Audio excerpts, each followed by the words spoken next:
Sachez que, quoi qu'il soit entrepris, et en matière de petit gibier, vous aurez et le soutien technique de la fédération, et lorsqu'on arrivera sur les phases d'application, vous aurez également, puisque c'est un engagement, un soutien financier qui pourra déterminer une fois que les opérations seront bien arrêtées donc, en matière de gestion de petit gibier. Et vous écoutez. Je rebondis sur ce que vient de dire Jean-Pierre, je remercie tout le monde d'être là. Je vous rappelle que c'est la... Ça paraît étonnant pour certains peut-être, mais je vous rappelle que c'est la commission petit gibier de l'AICA de Tuire, et que ce n'était pas une réunion forcément départementale. Ceci dit, ce dont on va parler aujourd'hui, il y a qu'un ordre du jour, c'est la fameuse fermeture du Pernod dans la CCA de Tuire, on en reviendra et qui interviendra précisément là-dessus. Ça va avoir des implications et pour l'AICA à court et moyen et long terme, et pour probablement qu'il y aura un redondance sur la commission petit gibier de la fédération, on verra ce qu'on fera pour le département. Je précise certaines choses. La garderie n'est pas là, mais je vais demander à Philippe Négrier de venir. Pour le piégeage, on en reparlera tout à l'heure. N'oubliez pas trop surpris. Il y a des administrateurs de la fédération, c'est un peu logique jusque-là. Et il y a des administrateurs de l'AICA qui sont à la fois administrateurs mais qui représentent les ACA de l'AICA. Voilà. Je pense qu'on peut commencer. Philippe interviendra tout à l'heure parce que le sujet principal c'est quand même la CCA de Fourques. Donc on va intervenir tout à l'heure, on va rentrer sur un petit historique qui va être fait au niveau du département par Olivier. Et après, je reprendrai la parole avec Bon, ce que je vous propose, avant de rentrer un petit peu dans le détail donc, de la situation du petit gibier sur l'AICA, il nous semblait intéressant de faire un point sur la situation du département. Pour mémoire, vous vous souvenez certainement que déjà dans les années 2000, beaucoup d'associations s'étaient investies à travers des plans de gestion. Ça a donné lieu ensuite, en 2008, à la zone pilote, sur un fort investissement de nombreuses ACA, ce qui nous a conduit, à travers pas mal d'expérimentations, d'essais, notamment de dispositifs de marquage, bagues, carnets, etc., d'arriver à l'heure actuelle à un plan départemental petit gibier avec le CPU. Alors certes, pendant un moment, ça a pu paraître une contrainte, mais beaucoup d'ACA se rendent compte aujourd'hui que finalement, cette contrainte d'hier, vu le contexte pas toujours très favorable du petit gibier de la perdrix, ben, ça a été une contrainte qui a été positive parce qu'aujourd'hui, certainement, dans certains cas, la situation serait encore peut-être plus négative que ce qu'elle est. Parce que je vous rappelle que le dispositif départemental, qui aujourd'hui d'ailleurs est validé à travers notre schéma départemental, l'objectif c'est connaître les prélèvements, essayer de reporter et d'étaler dans le temps ces prélèvements, avoir un outil qui servent de contrôle sur la trame. On est face à un constat, malgré tout ce travail mis en place par les ACCA et par les plans de gestion qui ont été mis en place par le passé. Aujourd'hui, on est devant un constat un petit peu alarmant depuis 4 saisons maintenant, où on a une reproduction en perte des bouches qui est mauvaise. On a des densités qui sont relativement faibles. Si à ça on ajoute dans certains cas du dérangement, du morcellement des territoires, c'est vrai que le contexte il n'est pas facile. Et pour préserver un petit peu l'espèce et à venir, on devra en passer certainement par des mesures concertées mais efficaces. Alors, je me lève et je vais faire voir quand même, parce que j'aurais été au début ici. Donc, voilà, je reviens sur une chose, c'est que ce qu'on est en train de vous présenter, c'est en fait un projet qui va être présenté à l'AICA, dans lequel il y aura des partenaires, mais lui qui reviendra sur la question après. Donc, il ne s'agit pas de traiter un problème, une lubie d'une ACCA. Ça a été décidé en Assemblée Générale par une ACCA, parce que c'est la réglementation, mais nous on veut suivre, comme l'a dit Olivier, ça fait des années qu'on travaille dans ce sens-là. Je pense, vous la commission petit gibier, vous le savez, je pense que on tournait un peu au ralenti quelque part, hein, même si Olivier veut dire le contraire. Et il est grand temps de faire un pas en avant. Voilà. C'est pas très compliqué. L'an dernier, quand on a commencé la saison, on savait que la densité de perdrix était faible. On avait fait un petit repeuplement de perdrix de tir, je dirais, en été. On n'avait pas vu grand-chose à l'ouverture. Donc les quelques chasseurs qui pratiquent sur Fourques, c'est pour la plupart des chefs des Fourcatins, des gens qui tournent autour des villages. On a vite convenu que si on continuait comme ça, on finissait par tuer les 4 perdreaux sauvages qui restaient sur le terrain. Donc on a pris la décision, au mois de novembre, d'arrêter de tirer la perdrix. Bon, c'était pas compliqué, hein, on était tous d'accord. Donc on s'est contenté de le faire voler. On a compensé en mettant quelques faisans de temps en temps. Ça permettait de faire rapporter quelque chose au chien. Mais bon, apparemment, fin de saison, quand on sortait, on arrivait à voir des oiseaux, ce qu'on n'avait pas vu depuis longtemps. On n'avait vu pas beaucoup, hein, je ne dirais pas qu'on en avait des milliers, mais on en voyait. Donc on était assez satisfaits. Après les comptages de printemps, on a eu quelques réponses également. C'était encourageant. Et là, le comptage d'été, bon, on a continué à avoir quelques oiseaux avec quelques jeunes.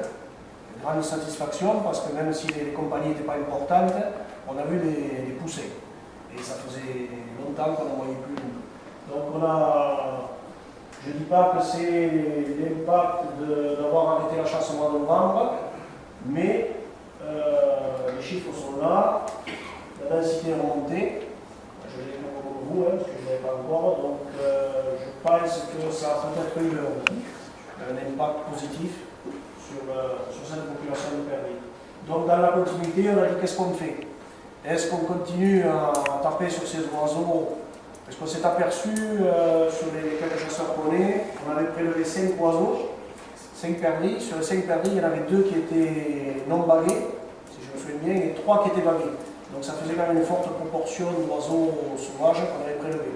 Donc on a dit cette année, il faudrait essayer de les préserver un petit peu, avec un peu de chance, si ils ont pu passer l'été, ça serait intéressant de reconstituer un stock d'oiseaux sauvages.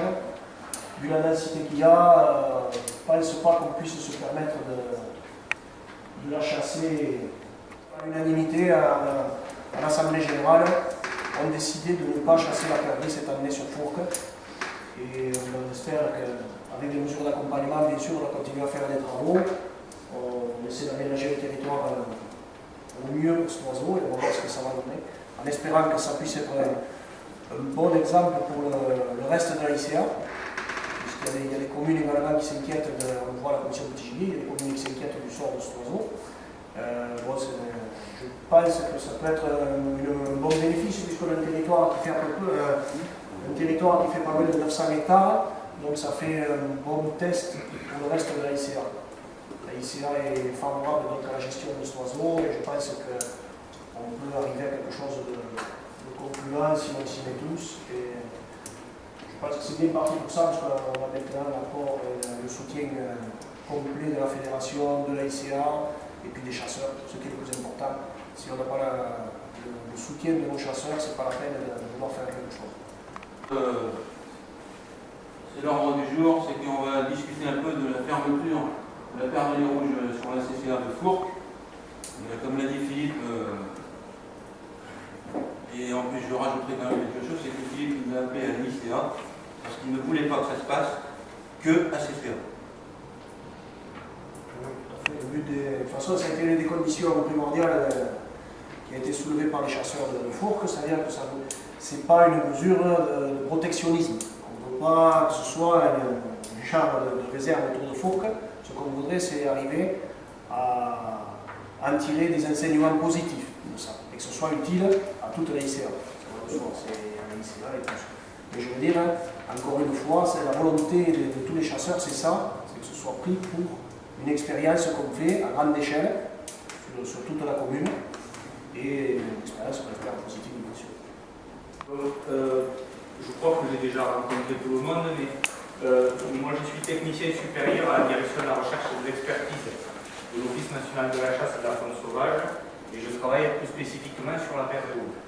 Et je suis en charge de l'animation du réseau perdrix rouge, qui couvre aujourd'hui plus de 25 départements et plus de 300 territoires qui vont du département de l'Aquitaine jusqu'au département de l'Aude, en allant jusqu'aux Alpes-Maritimes, etc. Et puis chaque année, des nouveaux territoires, des nouveaux départements qui nous rejoignent. L'année prochaine, on a la Corse du Sud, on a le Gers, etc. Donc, moi, ce que je vais essayer de vous apporter aujourd'hui, c'est dans cette vision d'ensemble des fonctionnements de ce que je connais dans des territoires qui ressemblent fortement à ce que vous avez ici au sein de la LCA, essayer d'avoir une discussion technique. Alors c'est un échange, c'est pas une présentation magistrale, c'est vraiment un échange qu'il faut qu'on essaye d'avoir sur les apports techniques que peut avoir ce genre de mesures par rapport à votre contexte particulier qui est celui de la LCA, parce que c'est quand même assez particulier. Dans le fonctionnement, le système des AICA, avec ces questions de réciprocité notamment, qui sont le cœur de la gestion de l'échange, etc., et qui présentent des avantages, celui de la puissance du nombre de territoires qui vont être mis ensemble pour travailler, et qui présentent aussi des difficultés techniques qu'il va vous falloir surpasser pour pouvoir aboutir à un projet qui soit positif pour tout le monde, à la fois pour la CCA de Fourques, mais comme l'a dit Eric et puis comme l'a dit Philippe aussi tout à l'heure, qui s'inscrivent vraiment dans un projet d'AICA. Et les chasseurs de Fourques sont à l'origine de la demande. La semaine dernière, Olivier et Eric m'ont appelé pour me dire voilà, on a reçu cette demande de la CCA de Fourques, est-ce que tu pourrais venir nous aider? Et on a réfléchi ensemble pour savoir un petit peu comment on pouvait au mieux présenter les choses pour que le projet soit positif pour tout le monde. Le constat, c'est une population de perdrix rouges extrêmement fragile. Ça, c'est un constat de terrain des chasseurs, Philippe l'a dit tout à l'heure. Et puis les suivis du réseau, depuis l'année dernière, l'ont confirmé, puisqu'on est à 3,7 couples aux 100 hectares à peu près.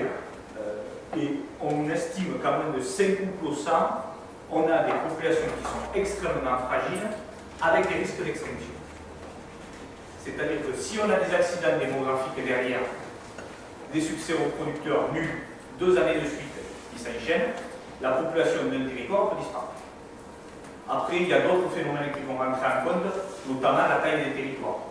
Sur la ICA et la carte qu'a présentée Olivier tout à l'heure est assez parlante, vous avez une quantité, on va dire, même si vous avez des densités qui sont faibles, vous avez des populations qui sont grosses. Ça, c'est des phénomènes qu'on retrouve sur des territoires qui sont relativement petits, exigus, où on va avoir 500-600 hectares de favorables au milieu de rien du tout, d'un océan de chêne vert par exemple, et où là, quand on se retrouve dans ces échelles de population, on peut très vite, avec des échelles de succès reproducteurs, même sans chasse, voir l'extinction de la population, parce qu'il n'y a plus de dynamique qui peut s'initier. Moi j'ai vu ça sur des secteurs, sur le poste du Jean, où on avait des bordures, des gorges qui étaient favorables, et vous aviez des populations qui de temps en temps, défavorables, pouf, il n'y avait plus personne. Voilà. 4 oiseaux qui meurent, et c'est terminé, on n'a plus personne, parce qu'il y a 200 hectares favorables. Quand on dit moins de 5 couples au 100, quand on parle de 3 couples au 100, ça fait 6 couples. Vous voyez? Un qui se fait taper par une voiture, un qui se fait manger par un renard, l'autre qui finit sous la dent d'un aigle royal, et les 2 derniers qui finissent tués par la neige, c'est terminé, il n'y a plus personne. Donc on est sur des populations qui sont fragiles et sur lesquelles on peut voir s'installer ce qu'on appelle des vortex d'extinction, c'est-à-dire qu'une population fragile, pas de reproduction, pas de dynamique, des oiseaux vieillissants qui ne reproduisent plus, etc. C'est ce qu'on a aujourd'hui, je l'ai expliqué tout à l'heure à Benjamin, sur Porquerolles, des petites unités isolées, on a la mer autour, on n'échange pas avec le continent. On a des oiseaux qui ont eu 3 années de mauvaise reproduction et qui ne sont plus en capacité de reproduire. Donc là, on est vraiment sur des populations sur lesquelles il faut avoir une vigilance particulière. Et j'y reviendrai sur ma conclusion, de s'investir, puisqu'il y a eu la réalisation d'un diagnostic qui avait été fait de territoire, on en avait parlé avec l'université de Perpignan. La démarche qu'a expliqué Philippe tout à l'heure de non-tir des perdrix rouges en 2015 et 2016, le vote de la fermeture de la chasse, ça c'est un élément clé de la réussite de tous les projets de gestion des galliformes et du petit gibier de manière générale. Et du grand gibier aussi, hein, parce que si vous n'avez pas des gens qui sont convaincus, une mesure comme celle-là, ça passe par l'appropriation. Et si vous avez des chasseurs qui ne sont pas convaincus, on ne mettra pas de garde derrière chacun des chasseurs. Si le gars décide de tirer, il tirera. Et quand l'oiseau est mort, c'est pas parce qu'il aura pris un PD qu'on va ressusciter l'oiseau. Et je dirais même plus, l'objectif pour tout le monde, c'est d'arriver à restaurer une population de perdrix rouges permettant une gestion durable de l'espèce et des prélèvements à la chasse. L'objectif, c'est pas de protéger les oiseaux, c'est bien de retrouver des niveaux de population qui peuvent supporter des prélèvements. Et là, il faut que tout le monde l'ait en tête, parce qu'on ne ferme pas la chasse pour se faire plaisir.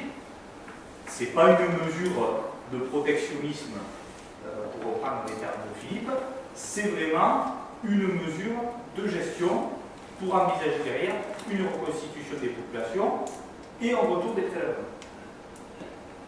Et ça, il faut que tout le monde, si le projet vient à fonctionner, il faut que tout le monde soit dans cette démarche-là et que les chasseurs soient bien dans cette démarche-là. Okay, des choses qui relèvent de la politique, des choses qui relèvent de la technique, il y a des choses qui vont relever de choses qu'on ne maîtrise pas, de la météo, de l'environnement, etc., pour arriver au bout de la démarche.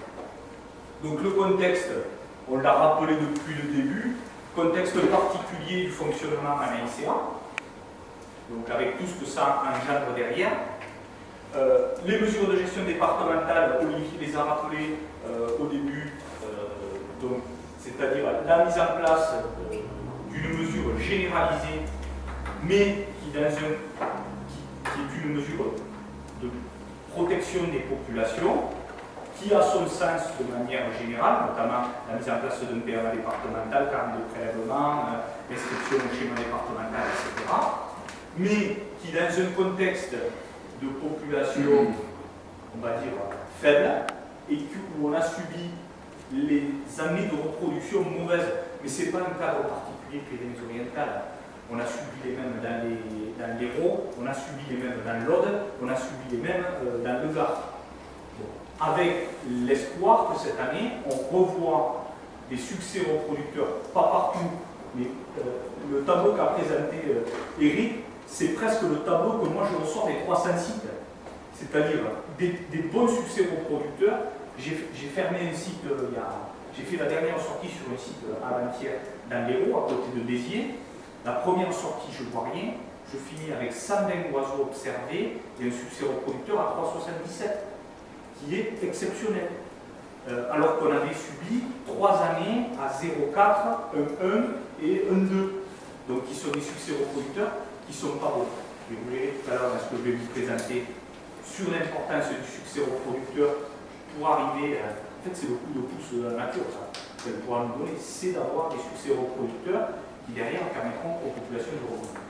Sous la tutelle de Françoise Pons, ma responsable, donc ce réseau de 300 sites auxquels participent les suivis qui sont réalisés par quelques SACA de la ICA et du département aussi. Donc les partenaires impliqués dans le projet volontairement ou involontairement, il y a la Cadefourque bien évidemment, l'AICA de Cuire, et c'est bien pour ça qu'on est ici, la FEDE 66, représentée par son président et son conseil d'administration, qui prennent en charge l'annonce du président tout à l'heure, de dire, ben voilà, s'il y a besoin de soutien technique, on sera là à travers le service technique, et aussi si besoin de soutien financier. Donc il y a bien un investissement de la FEDE là-dessus. L'Université de Perpignan, à travers les rapports qu'elle a pu établir, et peut-être des travaux qu'elle mènera à la méthodologie, pourquoi pas. L'ONCFS, à travers le service départemental, donc j'ai eu des collègues ces derniers jours au téléphone pour en discuter, et puis la direction de la recherche et de l'expertise, par rapport technique qu'on va pouvoir amener au suivi d'une opération touristique. Dans un délai raisonnable d'une population, je ne vais pas dire pléthorique, mais d'une population qui puisse supporter des prélèvements à la chasse, c'est un biotope favorable. Olivier l'a dit tout à l'heure, donc on n'est pas dans un contexte d'urbanisation galopante, etc. On n'est pas dans des milieux qui sont extrêmement fermés. Je vous présenterai une autre démarche que j'ai faite moi au niveau du parcellaire. Ce qui est fondamental, la taille du parcellaire c'est un élément fondamental pour la paire des rouges. On s'aperçoit que les plus fortes densités, on les retrouve dans les contextes du petit parcellaire, et c'est le cas sur beaucoup de communes du département et au pied des Astres, là, où il n'y a pas des grandes propriétés avec. Moi je travaille dans les endroits, vous avez des parcelles qui font 850 mètres de haut. Vous voyez pas un perro au milieu. Mais en même temps, les perros, ils ne peuvent pas se reproduire. Il n'y a pas une herbe par terre, il n'y a pas un talus, il n'y a pas un fossé, il n'y a pas une haie, il n'y a pas une vigne arrachée, il n'y a pas un chandelier, il n'y a rien. Quoi. On est de la vigne, de la vigne, de la vigne. Et voilà. Il y a quelques perros qui traînent, mais ils ne sont pas le contexte favorable qu'on retrouve quand on a un parcellaire tel que celui-là. Une zone viticole, la paire de rouge, c'est vraiment son optimum biologique, la vigne. Une région favorable au niveau météo, même si on suspecte qu'elle soit à l'origine des mauvaises reproductions qu'on vient d'enchaîner, globalement, on n'est pas le Lozère. Donc, des anneigements tardifs, c'est peu probable. Ils sont quand même un élément qui impacte fortement. Le succès reproducteur 2016, où on s'interrogeait, quand on a vu ces succès reproducteurs mauvais s'enchaîner, est-ce qu'on n'a pas un problème sur la reproduction? Donc, on semble avoir un retour, un rebond sur certains territoires du réseau qui sont dans la même typologie de lieu que ce qu'on retrouve ici. Et puis les résultats que vous avez eu cette année, à 2,4, moi ça me va. Si on fait 4 ans comme ça, c'est business. Un partenariat important, beaucoup d'acteurs engagés. Alors, bien sûr, ça va complexifier peut-être les relations à un moment, mais comme tout le monde semble avoir le même objectif, il n'y a pas de raison que ça ne fonctionne pas, et on a un intérêt commun, c'est celui de revenir les populations de perles rouges et d'arriver à avoir une gestion durable. Alors, tout à l'heure, je n'ai pas expliqué un terme. La gestion durable, c'est la prise en compte des populations sauvages dans la façon dont on chasse. Donc, ça veut dire qu'on peut l'envisager avec lâcher ou sans lâcher. Et dans les deux cas, on sait faire. Mais ça, comme les lâchers sont autorisés, ça appartient totalement aux gestionnaires du territoire de choisir les modalités avec lesquelles ils veulent pratiquer. Donc ça vous appartient à vous. Est-ce qu'on chasse avec lâcher ou sans lâcher? Et la clé, c'est le bagage, et puis d'avoir un retour. On va faire 3 hectares, 2 hectares, même pas, peut-être 1,5 hectare. Voilà. Donc, surface de la commune, totale 950 hectares. Moi, je considère 800 hectares parce que j'enlève les 150 mètres autour des habitations et ça fait 150 hectares cette patate-là. Donc, la limite de la commune est là. Hein. Ça, c'est les points de suivi sur lesquels on a travaillé. Et après, c'est des limites pour nous, des analyses qu'on fait pour les gens de Passa, Ville-Molac, qui font aussi des suivis. Et donc, ça, c'est les limites qu'on avait définies l'année suivie. Donc, du petit parcellaire, moi j'ai fait des zooms assez importants. On voit que vous avez des secteurs avec des vignes arrachées, avec quelques petits champs, etc., avec des vergers, fruitiers, etc.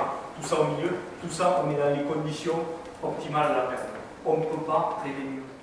Au 5 hectares, un succès reproducteur à 2,4 jeunes par adulte.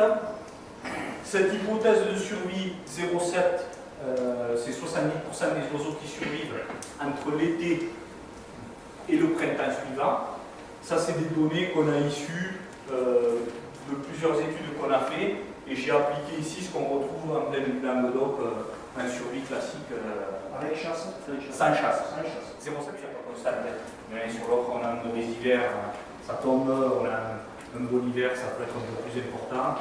On a des survies qui tournent entre 50 et 90%. 92%, c'est le maximum important. Donc après, 2017, qu'est-ce qui va se passer? On va avoir à nouveau des succès reproducteurs. Et là, j'ai mis 5 hypothèses différentes qui sont des hypothèses classiques. Donc 0,4, c'est le succès reproducteur qu'on a eu l'année dernière. Un jeune par adulte, c'est le succès reproducteur qu'on trouve dans les tableaux là, tout à l'heure. 1,5, 2 et 2,5, c'est ce qu'on a cette année. Et vous voyez qu'à chaque fois, on va avoir une densité 2018 qui va se retrouver, on peut être entre 4,3 couples au 100 et 10 couples au 100. Là, on peut presque envisager de reprendre la chasse. Là, la population qui a besoin de cette aide. On peut poser la question de la durée de la mise en place de la fermeture en se fixant peut-être des objectifs à atteindre. Il n'existe que si on s'en sert d'un support de communication, d'éducation pour l'ensemble des chasseurs de la ICA et pour faire avancer le débat au sein de la ICA de la gestion de l'espèce. Le contexte viticole n'est pas un contexte où les populations de perdrix sont le plus exposées à la prédation. Au contraire, c'est même le milieu le plus protecteur qu'on puisse lui offrir. Pour moi, ça vaut le coup qu'on s'y penche dessus, qu'on réfléchisse tous ensemble. La commission de petit gibier restant souveraine dans ses attributions, la ICA restant souveraine dans ses attributions, mais peut-être essayer de proposer des choses alternatives. On a eu des pistes tout à l'heure, peut-être des fermetures coordonnées, par massif, etc. Voir si ça marche, si ça prend, si ça ne prend pas. Est-ce qu'on peut arriver à surmonter ça? Parce que derrière, il y a l'aspect, c'est compliqué à faire lancer. Mais quand la machine va être lancée, c'est une machine de verre. C'est 40 communes qui marchent d'un seul pas. Et qui, si ça arrive, si on arrive à faire fonctionner un truc comme ça, c'est quasiment la Ferme Rouge qui est sauvée au milieu du département. Les supports peuvent être la fédération, l'université de Perpignan, l'ONCFS, pour ce qui me concerne, et les collègues du service départemental. Un appui technique et financier à envisager, c'est la ICA et le président l'a dit tout à l'heure, la Fédé qui peut aussi s'investir là-dessus. Appui juridique. Appui juridique, on l'a évoqué là, tout à l'heure avec Gilles et puis ce qu'a dit Eric aussi sur le travail que va mener la Fédé pour asseoir la légitimité, la question de Claude tout à l'heure, la légitimité de cette mesure et la légalité aussi, ce qui permettra derrière aussi d'asseoir cette mesure, et puis éventuellement le SD de l'ONCFS qui peut intervenir là-dessus. Donc les intérêts pour la ICA de Thuir de la mise en place d'une mesure de test comme celle-là, je vous expliquerai après ce qu'est cette photo. Mieux appréhender le fonctionnement des populations, impact de la chasse et des modalités de chasse. Donc c'est vraiment des questions qui nous semblaient importantes que vous vous posiez.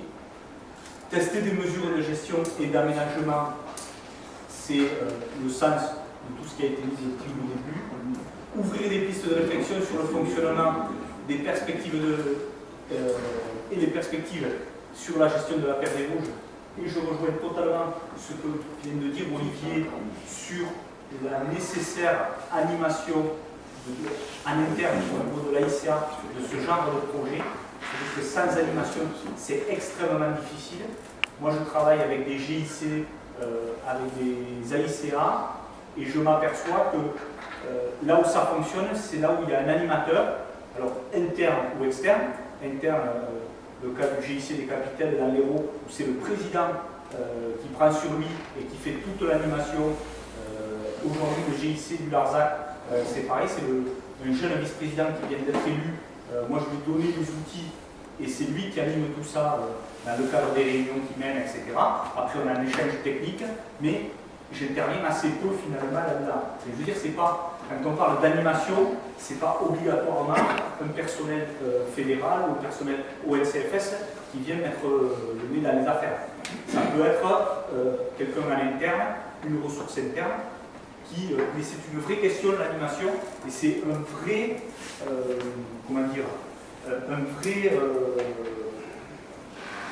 une vraie clé de la réussite ou de l'échec d'un projet comme celui-là. Être aussi un élément, et on l'a dit tout à l'heure, l'exemplarité, on montre ce qu'on fait ici, là à côté, la commune à côté, la parcelle à côté, ce qui fonctionne et ce qui ne fonctionne pas. Et si ça ne fonctionne pas, pourquoi ça ne fonctionne pas? Mais à mon sens, sur toutes les démarches que vous allez engager de suivi, d'aménagement, surtout de suivi des populations. Il faut essayer d'y associer un maximum de gens intéressés à l'extérieur, périphérie proche, les gens de Ville-de-Molac, les gens de Passac qui sont juste à côté, qui font des suivis de perdrix. Peut-être conserver cette dichotomie on chasse pas, et puis voir comment, parce que la dynamique des populations est à peu près la même et que les biotopes sont à peu près les mêmes, et ça peut être intéressant de conserver cette dichotomie pour dire on a un côté où on chasse et un côté où on ne chasse pas. Et on voit comment réagissent les populations. Et là, on a un vrai exemple, là, on a un vrai test sur la répartition des densités sur ces reproducteurs, l'étude sur l'impact des modifications de gestion synergétique et test de méthode de gestion synergétique des populations. On continue. Donc, les mesures concrètes qu'il va falloir prendre, donc fermeture de la chasse ACCA, c'est validé, validation par la ICA et validation réglementaire, on en a parlé tout à l'heure. Moi, je pencherai aussi pour l'amélioration d'un diagnostic et de l'état des lieux avec un suivi réalisé avec implication des chasseurs locaux. Et quand je dis doubler l'effort de suivi, moi, ce que je pensais intéressant de mettre en œuvre, c'est dès ce printemps 2017, en plus de la méthode Magnéto, faire une vacue à blanc sur Fourques avec la participation des gens qui sont intéressés pour voir et comparer et dire ben, tiens, là c'est du visuel. Deux types dans une voiture avec un magnéto, ça ne parle pas.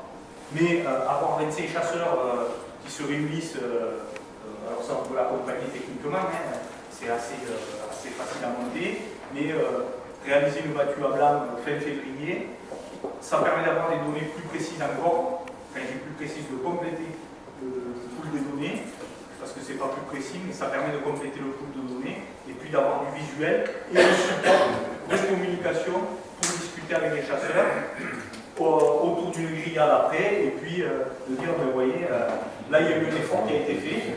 Si on a la chance d'obtenir les densités qu'on évoquait tout à l'heure, de dire, ben, ça peut marcher. Vous allez là pour essayer d'augmenter encore la qualité des milieux. Et puis, on l'a dit tout à l'heure, une réflexion globale à mener sur les modalités de chasse au moment du retour à la chasse. Et ça, comme l'a dit tout à l'heure, vous avez le temps d'y réfléchir. Laissez-moi. Olivier l'a dit, hein, et ça, les deux vont ensemble souvent. Si on n'a pas une bonne animation, on ne va pas s'arrêter. L'animation, c'est quelqu'un qui est capable d'aller rencontrer les gens tête à tête, pas que des réunions, mais d'aller expliquer en tête à tête ou en petit comité ou dans des petits groupes, voire même à l'occasion d'une voiture singulier, pourquoi pas, le sens d'un projet et vers où on veut aller. La qualité de l'analyse, ça c'est fondamental. Si on se plante sur l'analyse, forcément on ne prend pas les bonnes mesures. La qualité des prises de décision en matière de gestion. Et puis, le dernier facteur, ça c'est un facteur environnemental fort, c'est la météo qui va commander. Le 0,4, le 2,4, c'est elle qui va nous le faire. Et ça veut dire que, et c'est là où c'est important ce que vous disiez tout à l'heure, l'évaluation 1 an après, 2 ans après de la mesure, si ça a fonctionné, il faudra qu'on sache pourquoi, et si ça n'a pas fonctionné, il faudra qu'on sache pourquoi aussi, qu'on se pose la bonne question. Parce que si c'est ce facteur-là, ça vaut le coup de continuer. Si c'est les autres facteurs, tant qu'on n'a pas levé les verrous, tant que vous n'aurez pas levé les verrous, ben, ça ne sert à rien. Vous allez vous dire au coup, le principal facteur de réussite des actions de reconstitution des populations des galliformes de plaine. Et ça, c'est pas de moi, c'est un journaliste, un chasseur français qui m'a appelé le mois dernier pour faire un article, je ne sais pas, certains l'ont peut-être lu, sur la reconstitution des populations de perdrix et de faisans. Et donc il m'a appelé une première fois, je lui ai donné le contact de mes collègues Pierre Maillot qui est spécialiste du faisan et Elisabeth Bron qui est spécialiste de la perdrix grise.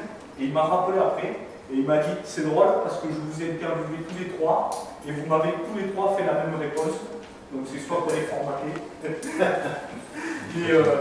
sans que vous vous coordonniez. Et on s'aperçoit, eux ils gèrent tout ce qui est le réseau perdrix faisan dans le nord de la France. Moi je gère le réseau perdrix rouge dans le sud. Le facteur clé, c'est l'implication des chasseurs locaux. Voilà. Et on peut gérer de la perle rouge de 1 couple au 100 à 40 couples au 100, c'est possible avec chasse. Ça existe. Et moi j'en ai des modèles de la Lozère jusqu'au. Ça c'est important.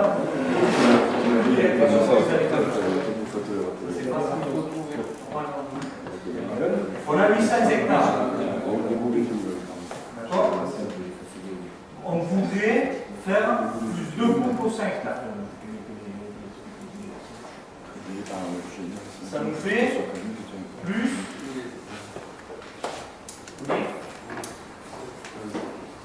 16%.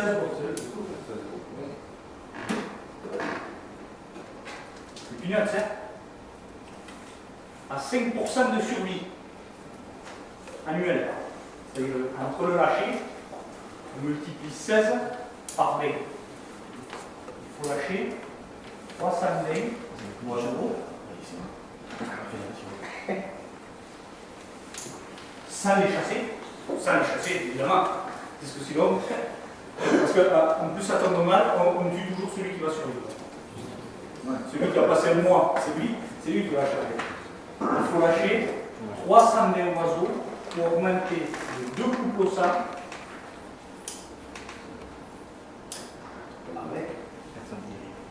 avec les bénéfices, je veux dire, oui, il y aura 2% ou plus, c'est pas 5 euros. Les Espagnols viennent de sortir une étude, ils disent nous on arrive à 10-20%. Coût de l'oiseau, c'est écrit un petit à moi. 42 euros. Un oiseau. Coût de l'oiseau, sorti et le vache. Pas sur le nez. Coût de l'oiseau, sorti et le vache, 42 euros. Pourquoi? Parce qu'ils ont des méthodes extraordinaires. Ils font des volières de 4000 m² et ils mettent un couple à l'intérieur. De combien? 4000 m². Ils mettent un couple à l'intérieur, le couple il se reproduit à l'intérieur, ils ont tout nettoyé autour, alors à l'espagnol, hein, c'est-à-dire que le poison, tout ce que vous voulez, hein, tout ce que... Voilà. Donc il n'y a plus rien autour, ils ouvrent, dehors ils ont mis tout ce qu'il fallait, et les oiseaux, ben oui, ils s'en sortent. Coup de sortie volière, 42. Si on considérait qu'il n'y avait pas de reproduction du tout, il faudrait 5 couples au 100, donc on multiplie ça encore par 2,5. Voilà, le couple, ça ne tirait un seul oiseau. Et 600. Il y a toujours l'innovation de savoir si les oiseaux qu'on a fait vont faire quelque chose dans la zone. Alors, ça, moi j'ai, sur l'étude que j'ai menée, 620 oiseaux lâchés. 620 oiseaux lâchés, au bout d'une semaine, j'en avais perdu 80%. Combien de lâcher? 620. Une semaine, 80% était mort.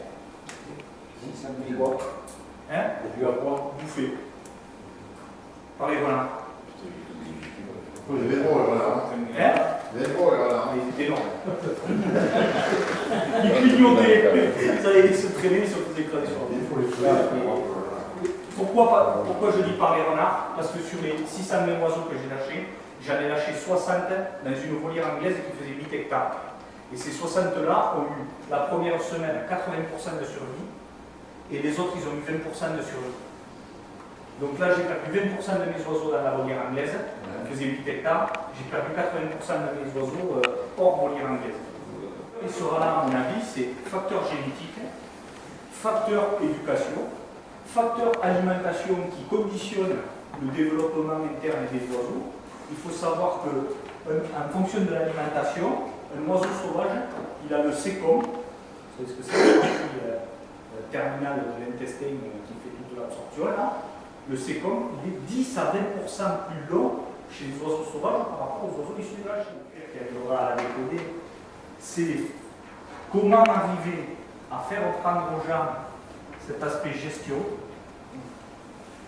sans entraîner la démotivation.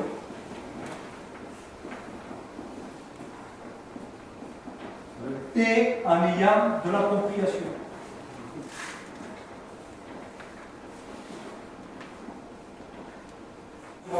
Moi, si on me sort un oiseau à 70 euros en masse avec 40% de taux de survie annuel, j'achète.